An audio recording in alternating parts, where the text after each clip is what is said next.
இப்போ வந்து பார்த்தீங்கன்னா, நம்ம HTML கண்டெய்னர்ஸ் பார்க்கலாம். இது எப்படி ஒர்க் ஆகுதுன்னும். பொதுவா வந்து HTML கண்டெய்னர் எதுக்காக யூஸ் ஆகும்னு வந்து பார்த்தீங்கன்னா, நம்மளுடைய லேஅவுட்ட ஸ்ட்ரக்சர் பண்றதுக்காக யூஸ் ஆகும்.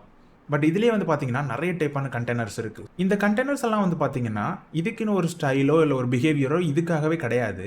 இந்த HTML கண்டெய்னர் எலிமெண்ட் வந்து என்ன பண்ணும்னு வந்து பார்த்தீங்கன்னா, எந்த ஒரு அதர் HTML எலிமெண்ட்டா இருந்தாலும் எல்லாத்தையுமே ஹோல்டு பண்ணி வைக்கிறதுக்காக யூஸ் பண்றது. அதாவது ஒரு பாக்ஸ் மாதிரி நம்ம வச்சுக்கலாம்.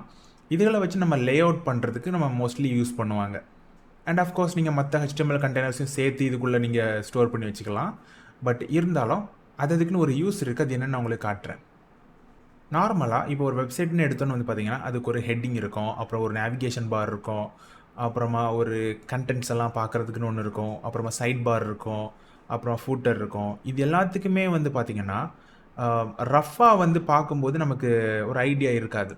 ஏர்லி டேஸ்லலாம் வந்து பார்த்தீங்கன்னா, வெறும் டிவ் கண்டெய்னர் மட்டும் தான் இருந்துச்சு. அதுக்கே வந்து அவங்க ஹெட்டர்ன்னு தனியா ஒரு நேம் குடுத்துப்பாங்க. அப்புறமா இதில வந்து ஆர்டிக்கிள் வரும், இதுக்கு மெயின் வரும் அப்படிங்கிற மாரி அவங்களே குடுத்துருவாங்க. ஸோ இதில என்ன ஆச்சுன்னு வந்து பார்த்தீங்கன்னா, ஒரு கன்ஃப்யூஷன் வந்துருச்சு. எங்க பார்த்தாலும் கண்டெய்னரா இருக்கும். அ பர்ட்டிகுலரா நமக்கு ஈஸியா ஐடென்டிஃபை பண்ண கொஞ்சம் கஷ்டமா இருக்கும். அதனால தான் வந்து பார்த்தீங்கன்னா, HTML5ல இந்த மாதிரி நெறைய ஃபீச்சர்ஸ் வந்து எக்ஸ்ட்ரா கொண்டு வந்திருக்காங்க. இதில வந்து என்னன்னா, ஹெட்டருக்குன்னு ஒரு கண்டெய்னரு, நேவிகேஷனுக்குன்னு ஒண்ணு யூஸ் பண்ணிக்கலாம். அசைட்னா சைட் பார்க்கு யூஸ் பண்ணுறது, செக்ஷன்னா ஒரு பர்ட்டிகுலரா ஒரு செக்ஷன் மாரி பிரிச்சு யூஸ் பண்ணுறது. லைக் ஒரு ஒரு பர்ட்டிகுலர் பேஜஸில் உள்ள ஒரு பார்ட்ஸை வந்து செக்ஷனாக பிரிக்கிறதுக்கு யூஸ் பண்ணிக்கலாம். மெயின் வந்து பார்த்தீங்கன்னா, ஆர்டிக்கிள் அது ரிலேட்டடாக நம்ம ஏதாவது போட்டுக்கிறதுக்கு யூஸ் பண்ணிக்கலாம். பிளாக் போஸ்ட், ஆர்டிகல்ஸ் அந்த மாதிரி. அசைடே வச்சு வந்து பார்த்தீங்கன்னா, அட்வர்டைஸ்மெண்ட்டுக்கும் யூஸ் பண்ணிக்கலாம். இல்லைனா சைட் பாருக்கும் யூஸ் பண்ணிக்கலாம். அந்த மாதிரி மல்டிபிள் பர்பஸ் இருக்குது. அப்புறம் ஃபூட்டர் வந்து பாட்டமில் இருக்கிறது.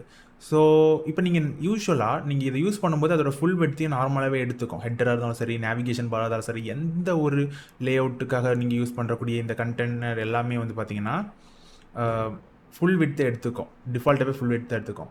பட் நமக்கு அந்தந்த இடத்துக்கு பொசிஷன் பண்ணுறதுக்கு நம்ம எப்போவுமே CSS யூஸ் பண்ணுவோம். பட் இதோட பர்பஸ் வந்து என்னென்னு வந்து பார்த்தீங்கன்னா, ஹெட்டர் செக்ஷனில் யூசுவலி வந்து பார்த்தீங்கன்னா, டைட்டில் வச்சுருப்போம். ஒரு லைக் வந்து ஒரு H1 ஹெட்டிங்கு, அப்புறமா ஒரு டிஸ்கிரிப்ஷன் அந்த மாதிரிப்பட்ட சில HTML எலிமெண்ட்ஸ் யூஸ் பண்ணுவோம், ரைட்? ஸோ அது எல்லாத்தையுமே வந்து இந்த செக்ஷனுக்கு உள்ளே நம்ம வைக்கும்போது, அதுக்கேற்ற மாதிரி இந்த பாக்ஸ் ஹெட்டர் பாக்ஸுக்குள்ளேயே அந்த எல்லாமே வந்துடுது ஒரு டிசைன் மாதிரி. இது ஹெட்டர் செக்ஷனு. அப்போ இதில் வந்து நம்ம ஐகான்ஸ் இருக்கும். அந்த மாதிரி நமக்கு பார்த்த உடனே தெரியும். ஒரு ஐடியாவும் இருக்கும். அந்த பாக்ஸில் நம்ம தேவையான மாதிரி நம்ம பர்ட்டிகுலராக எந்த டிசைனும் நம்ம பண்ணி வச்சுக்கலாம். ஸோ லைட்டாக இது எப்படிங்கிறத நம்ம கோடில் நம்ம போட்டு பார்க்கலாம். இந்த டிவ் கண்டெய்னர் வந்து பார்த்தீங்கன்னா, ஒரு ஜெனரிக் கண்டெய்னர். மீனிங் இது நீங்கள் எந்த பர்பஸ்க்காக வேணாலும் யூஸ் பண்ணிக்கலாம். ஜஸ்ட் ஒரு ஸ்டைலுக்காகவும் சரி, இல்லைனா பொசிஷன் பண்ணுறதுக்காகவும் சரி, இல்லைனா மற்ற எலிமெண்ட்ஸை குரூப் பண்ணுறதுக்காகவும் நம்ம பொதுவாக எல்லாத்துக்குமே நீங்கள் யூஸ் பண்ணிக்கலாம் இந்த டிவ்வை. அதாவது இந்த ஒரு டிவ் கண்டெய்னரை வச்சு நீங்கள் மல்டி பர்பஸ் எதுக்கு வேணாலும் நீங்கள் யூஸ் பண்ணிக்கலாம் அந்த மாதிரி. இப்போ நீங்கள் HTML எந்த ஒரு கண்டெய்னர் எடுத்தாலும், நீங்கள் அதுக்குள்ளே எந்த ஐட்டம்ஸை போட்டு நீங்கள் என்ன ஸ்டைலை அப்ளை பண்ணாலும் அது எல்லாமே ஒரே மாதிரி தான் பிஹேவ் பண்ணும். நீங்கள் வந்து அதோட சின்டெக்ஸ் வேணால் கொஞ்சம் டிஃப்ரெண்ட்டாக இருக்கலாம். பட் அது வந்து நம்மளுடைய ரீடபிலிட்டிக்காக நம்ம அதை யூஸ் பண்ணுறோம். லைக் இதில் வந்து ஹெட்டர்னு இருந்துச்சுன்னா இது ஹெட்டர் செக்ஷனு அந்த மாதிரி. அது மட்டும் இல்லாமல் நம்ம ஒரு வெப்சைட் பண்ணும்போது நீங்கள் இதை ப்ராப்பராக ஹேண்டில் பண்ணீங்க அப்படின்னா SEOக்கும் நல்லாயிருக்கும். இப்போ நீங்கள் ஒரு ஆர்டிக்கல் போடுறீங்க அப்படின்னா ஆர்டிக்கல் கண்டெய்னர் யூஸ் பண்ணுவீங்களா? அப்போ வந்து கூகுளோட பாட் வந்து கரெக்டாக இந்த செக்ஷனில் ஆர்டிக்கல் இருக்குது, அப்போ இது ஒரு ஆர்டிக்கல் அப்படிங்கிறத நினச்சி அதுக்குள்ளே இருக்க கீவேர்ட்ஸை கொஞ்சம் எக்ஸ்ட்ரா ஸ்பெஷலைஸ் பண்ணி ப்ரையாரிட்டைஸ் பண்ணி உங்களுக்கு வந்து கண்டென்ட் கொஞ்சம் இன்னும் பெட்டராக வந்து சர்ச் என்ஜினில் காட்டுற மாதிரி பண்ணும். ஸோ நம்ம இதோட பெஸ்ட்டு ப்ராக்டிசஸை நீங்கள் கரெக்டாக பண்ணும்போது டிப்பிக்கலாக நீங்கள் பண்ணக்கூடிய ஒரு வெப்சைட்டு இன்னும் ப்ரொஃபஷனலாகவும் இருக்கும், சர்ச் என்ஜின் ஃப்ரெண்ட்லியாகவும் இருக்கும். அது மட்டும் இல்லாமல் கோட் ரீடபிலிட்டியும் நல்லாயிருக்கும். ஸோ இப்போ எக்ஸ்பிளைன் பண்ணுறேன் பாருங்கள். ஸோ இந்த டிவ் வந்து பார்த்திங்கன்னா ஆல் இன் ஒன் பர்பஸ். நீங்கள் எதுனாலும் யூஸ் பண்ணிக்கலாம்னு சொன்னேன்ல.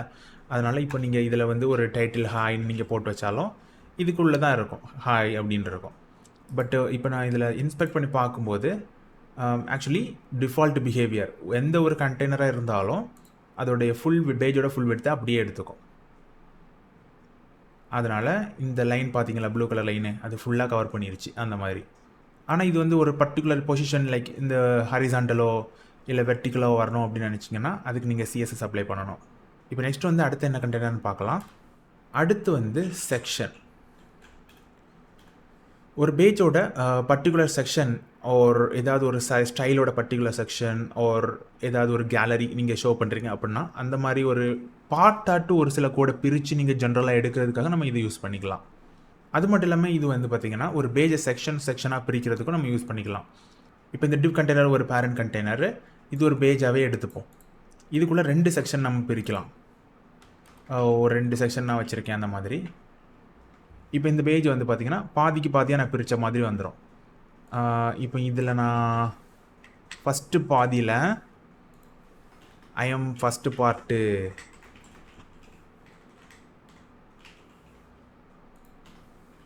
ஐ எம் செகண்ட் பார்ட்டு அந்த மாதிரி நான் கொடுத்துருக்கேன். இப்போ நம்ம இன்ஸ்பெக்டில் போய் பார்த்தோன்னு வந்து பார்த்திங்கன்னா இதோட பிஹேவியர் ஒரே மாதிரி தான் இருக்கும். இதோட பேரண்ட் வந்து பார்த்திங்கன்னா டிவ்வாக இருக்குது. அதுக்கப்புறமா இதுக்கு ஒரே பேஜுக்கு உள்ளேயே வந்து 2 செக்ஷனாக நம்ம பிரிச்சிருக்கோம். அந்த ப்ளூ கலர் லைன் இங்கே பார்த்தீங்கன்னா தெரியும். இங்கே வந்துச்சு பார்த்தீங்களா ஒரு ப்ளூ கலர், இதை பார்த்தீங்கன்னா தெரியும். ஃபஸ்ட்டு ஒரு லைன் வந்து ஒரு பகுதி, அந்த பேஜோட ஒரு பகுதி. இது வந்து 2வது பகுதி. அஃப்கோர்ஸ் நீங்கள் இதுக்குள்ளேயே டிவ் போட்டாலும் அதே மாதிரி தான் பிஹேவ் பண்ணும். உங்களுக்கு எக்ஸாம்பிளுக்கு காட்டுறேன். இதுவும் ஒரு டிவ்வாகவே நான் மாற்றுறேன் அப்படின்னா, நீங்கள் எந்த கண்டெய்னர் யூஸ் பண்ணாலும் இந்த மாதிரி பாதியாக பிரிச்சுக்கும். ஆனால் இது உள்ளே வந்து செக்ஷன் நம்ம யூஸ் பண்ணும்போது அப்போ இந்த டிவ்வுக்குள்ளே இது 2 பார்ட்டாக இருக்கா அப்படின்னு நம்ம பார்த்தோன்னே நமக்கு ஒரு ஐடியா கிடைக்கும். ஸோ அந்த மாதிரி இது யூஸ் ஆகும். இப்போ வந்து பார்த்திங்கன்னா ஆர்டிக்கல் செக்ஷனை பார்க்கலாம். இதுவும் அதே மாதிரி ஒரு கண்டெய்னர் தான். இதுக்குள்ளே நீங்கள் வந்து எது நீங்கள் எழுதினாலோ இல்லை ஒரு சாம்பிளுக்காக ஒரு லாரம் டெக்ஸ்ட் போட்டிருக்கேன் பல்காக. இதுவும் அதுக்கு கீழே வந்துருச்சு பாருங்கள் ஆர்டிக்கலு அப்படின்னு. இதுவும் ஃபுல் விட்த் எடுத்துக்கிச்சு. சிஎஸ்எஸ் அப்ளை பண்ணால் தான் நமக்கு வந்து அந்த ஸ்பேஸிங் எல்லாம் வரும். நம்ம எந்த ஒரு சிஎஸ்எஸ் அப்ளை பண்ணலை. லாரம்ங்கிறது வந்து பார்த்திங்கன்னா ஜஸ்ட் ஒரு பிளேஸ் ஹோல்டர் டெக்ஸ்ட் மாதிரி தான் நான் இப்போ யூஸ் பண்ணியிருக்கேன். அதனால சும்மா ஒரு டெக்ஸ்ட் இந்த மாதிரி பேராகிராஃப் வந்திருக்கு, அவ்வளோதான். இது நம்மளுடைய வெப்சைட்டோட ஒரு எஸ்சிஓ பார்ட் அந்த மாதிரி நம்ம வச்சுக்கலாம். பார்க்குறது கொஞ்சம் கேவலமாக இருக்குது கரண்ட்லி, பிகாஸ் எல்லாம் 1 by 1 ஆர்டர் பை ஆர்டராக தான் வந்துக்கிட்டு இருக்குது. மேலே இருக்கிறது கீழே இருக்கிறது நமக்கு கொஞ்சம் கன்ஃபியூஸ் ஆக சான்ஸ் இருக்குது. அதனால் இந்த ஆர்டிக்கலுக்கு மட்டும் ஒரு குட்டியாக ஒரு சிஎஸ்எஸ் போட்டுடலாம். இன்லைன் ஸ்டைல் ஆட்டு வந்து பார்த்திங்கன்னா பேக்ரவுண்ட் கலர் க்ரீன். ஓகே சிம்பிளாக ஓட்டு போட்டிருக்கேன். இந்த ஆர்டிக்கல் கண்டெய்னருக்குள்ளே இருக்க மட்டும் ஒரு தனி ஸ்டைல் அப்ளை பண்ணியிருக்கேன். இப்போ அடுத்தது வந்து பார்த்திங்கன்னா ஹெட்டர். டிப்பிக்கலி வந்து பார்த்திங்கன்னா ஹெட்டர் கண்டெய்னரை வந்து டாப்பில் தான் நம்ம ஆட் பண்ணுவோம். பட் உங்களுக்கு சும்மா எக்ஸ்பிளைன் பண்ணுறேங்கிறதுனால நான் இப்போ உங்களுக்கு சும்மா போட்டிருக்கேன். H1 டேகை இதுக்குள்ளே நான் யூஸ் பண்ணி ஐ எம் ஹெட்டிங்கு அப்படின்னு போட்டிருக்கேன். இதுவும் அதே மாதிரி ஒரு நார்மல் ஒரு கண்டெய்னர் தான். இதையும் நீங்கள் பார்த்தீங்கன்னா இதுவும் ஃபுல்லாக ஒரு விட்த்தை எடுத்துக்கிச்சு. இங்கேருந்து இங்கே வரைக்கும் ஃபுல் விட்த்தை எடுத்துக்கிச்சு. அதே மாதிரி ஃபூட்டரு அந்த மாதிரி பட்டத்துக்காக யூஸ் பண்ணுவோம். லைக் வெப்சைட்டோட பாட்டமில் யூஸ் பண்ணுறது பார்த்தாலே தெரியும். Yes, footer container. இதுக்கும் நீங்கள் ஸ்பெசிஃபிக் ஸ்டைல் அப்ளை பண்ணிக்கலாம். பொசிஷன் பண்ணுறதுக்கு எல்லாமே கிளாஸ் ஆட் பண்ணிக்கலாம். அண்ட் சிஎஸ்எஸ் வச்சு நீங்கள் பொசிஷன் பண்ணிக்கலாம். அடுத்தது வந்து பார்த்திங்கன்னா நேவிகேஷனுக்காக யூஸ் பண்ணுறது nav. இதில் வந்து பார்த்திங்கன்னா பொதுவாக லிங்க்ஸ் எல்லாத்தையும் ஆட் பண்ணுவாங்க.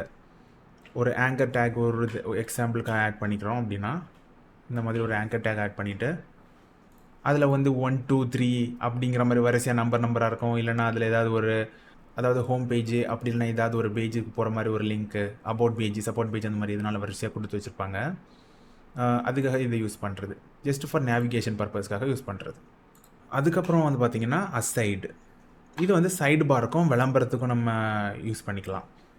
முன்னாடியெல்லாம் வந்து பார்த்திங்கன்னா குட்டியாட்டு ஒரு சின்ன பாக்ஸில் வந்து விளம்பரம் வரும், அந்த மாதிரி பண்ணுவாங்க. அப்புறமா சைடு பாருக்காகவும் தனியாக இருக்கும். அதனால் இது ஒரு சைட் பாருக்காக யூஸ் பண்ணுறது. பட் இதையும் வந்து பார்த்திங்கன்னா ஃபுல் விட்த்து எடுத்துக்கும். எந்த ஒரு கண்டெய்னரும் ஃபுல் விட்த்து எடுத்துக்கும். அதுக்கப்புறமா மெயின்கிற இந்த கண்டெய்னருக்குள்ளே தான் நம்மளுடைய நம்ம வெப்சைட்டோட மெயின் கண்டென்ட்டே இதுக்குள்ளே தான் இருக்கும். அந்த மாதிரி நம்ம யூஸ் பண்ணுவோம். இதுக்குள்ளேயே வந்து ஆர்டிக்கல் வச்சுக்கலாம். இதுக்குள்ளேயே வந்து விளம்பரத்துக்காக நம்ம சைடு யூஸ் பண்ணிக்கலாம். அது நம்மளுடைய விருப்பத்தை பொறுத்தது. பட் இதுக்குள்ளே தான் முதல்ல நம்மளுடைய வெப்சைட்டோட மெயின் கண்டென்ட்டை யூஸ் பண்ணுவாங்க பொதுவாகவே. இப்போ வந்து பார்த்திங்கன்னா இன்ட்ரெஸ்டிங்காக இதில் இன்னொரு கண்டெய்னர் இருக்குது. இப்போ நம்ம பொதுவாக பார்த்த எல்லா கண்டெய்னரை விடவும் இதில் ஒரு இன்ட்ரெஸ்டிங்கான ஒரு விஷயம் இருக்குது. அது வந்து பார்த்திங்கன்னா ஸ்பேன் எலிமெண்ட்.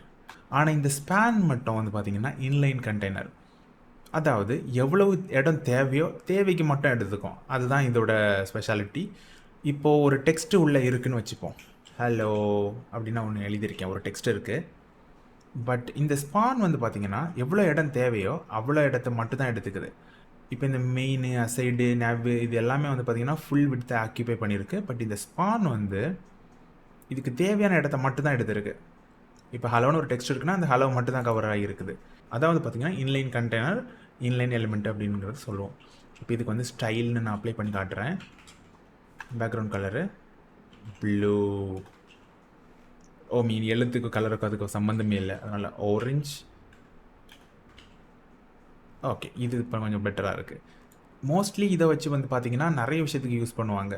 இமேஜஸ் வச்சு ஹோல்டு பண்ணுறது, ஐகான் ஹோல்ட் பண்ணுறது, அப்புறமா டெக்ஸ்ட்டு பக்கத்துலேயே வந்து ஐகான் வர்றது வைக்கிறது, இந்த மாதிரி எல்லாத்துக்குமே இது ரொம்ப யூஸ் ஆகும். ஆக்சுவலி இது ரொம்பவே ஒரு இன்ட்ரெஸ்டிங்கான ஒரு இம்பார்ட்டண்டான ஒரு HTML எலிமெண்ட்ஸ் தான் சொல்லுவேன்.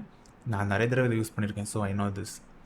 ஸோ இந்த வீடியோ உங்களுக்கு பிடிச்சிருந்துச்சுன்னா மறக்காமல் நம்ம சேனலை சப்ஸ்கிரைப் பண்ணுங்கள். டவுட் இருந்துச்சுன்னா கமெண்ட்டில் கேளுங்க.